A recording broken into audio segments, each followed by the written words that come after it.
So today we're diving into something really cool, a creator's map. It's designed to help you name and even generate pretty much any art style you can imagine. Let's just jump right in. You know that feeling, right? You've got this perfect visual in your head. You can see the mood, the texture, every little detail.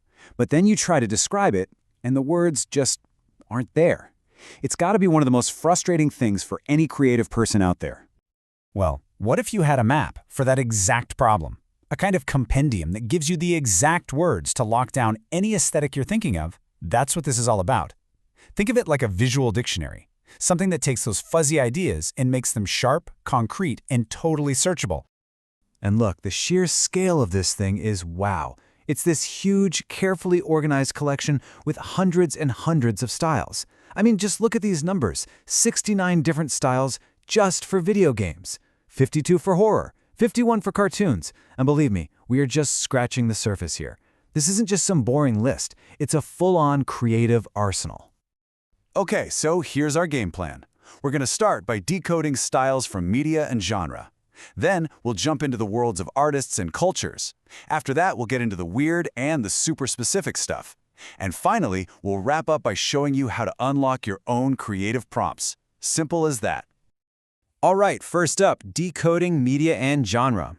We're going to kick things off with the styles we're all familiar with, the stuff from the games, films, and animations we love. So, let's start with video games. It's a perfect place to begin because the styles are just so diverse, and you know them the second you see them, right? Every game builds its own unique universe with its own set of visual rules. And the range is just nuts. You say Cuphead style and bam, you're picturing that 1930s rubber hose animation. You say Silent Hill 2 and you can feel that foggy, psychological dread. You want blocky charm? Minecraft voxel. That slick, stylish anime vibe? Persona 5. Or hey, maybe you want that nostalgic, crunchy, low-poly look of PS1 graphics. See? Each name is like a super powerful visual shortcut. Okay, so that's games. Now what about cartoons and anime? This is another absolute treasure trove of specific styles we can pull from. And this is where being specific really matters. I mean, cartoon style is way too broad, right? But Adventure Time style? Instantly you're thinking of those quirky characters with their noodle arms. 3D Pixar animation gives you that polished warmth, which is a world away from the dark, gritty fantasy of Berserk, or that classic hazy look of 80s retro anime. Okay, moving on to our next section. Worlds, artists, and cultures.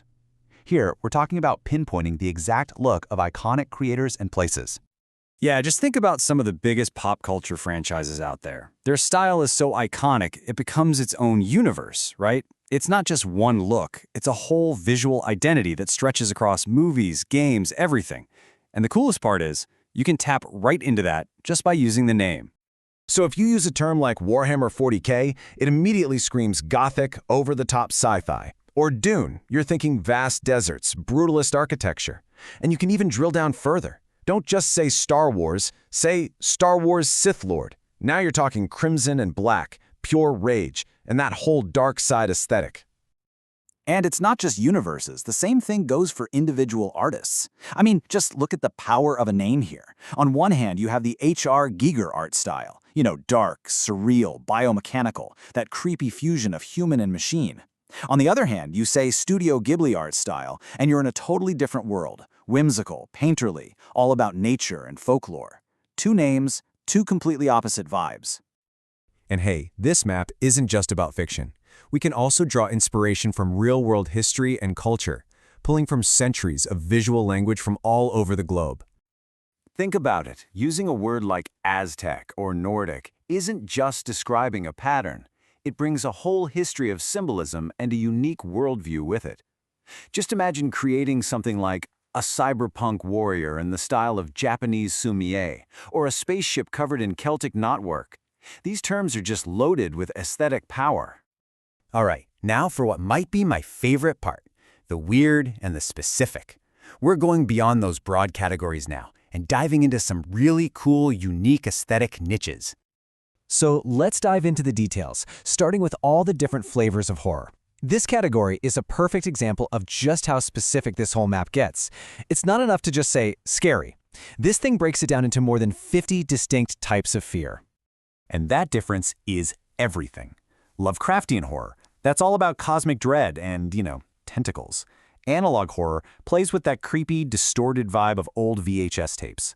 Body horror is all about that visceral, gruesome stuff, while folk horror is rooted in ancient rituals and creepy, isolated communities. See? Being this specific gives you so much creative control. Here's a really cool thought. Sometimes, the style isn't just in the art itself, but in how it's presented. The medium, the packaging. The style can literally come from the medium. Like, think about the Goosebumps book cover style. You know it the second you hear it, right? That pulpy, colorful, kind of cheesy horror vibe. Same thing for the worn-out look of an 80s VHS horror cover, or the stark, bold power of a Soviet propaganda poster. These aren't just descriptions, they're entire moods captured in just a few words. Okay, so we've taken a tour of the map.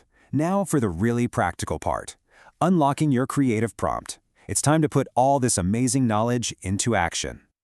So it all comes down to the prompt. And really, it's just a simple command that combines your subject with a style. You take your idea, a dragon, a futuristic city, whatever, and you pair it with one of these style names. The source recommends a really simple format. Just your subject in the style of style name. That's it. This makes your whole creative workflow super simple and focused. Step 1, start with your subject, your main idea. Step 2, browse through this huge compendium and find that perfect style term, the one that just clicks with what's in your head. And step 3, combine them into a powerful prompt. It's a straight line from your imagination right to the final creation. So there you have it. You now have the language, the dictionary, to describe pretty much any visual style you can dream up, from Southern Gothic horror all the way to 3D Pixar animation. You've got the map. So the only real question left is, what are you going to create?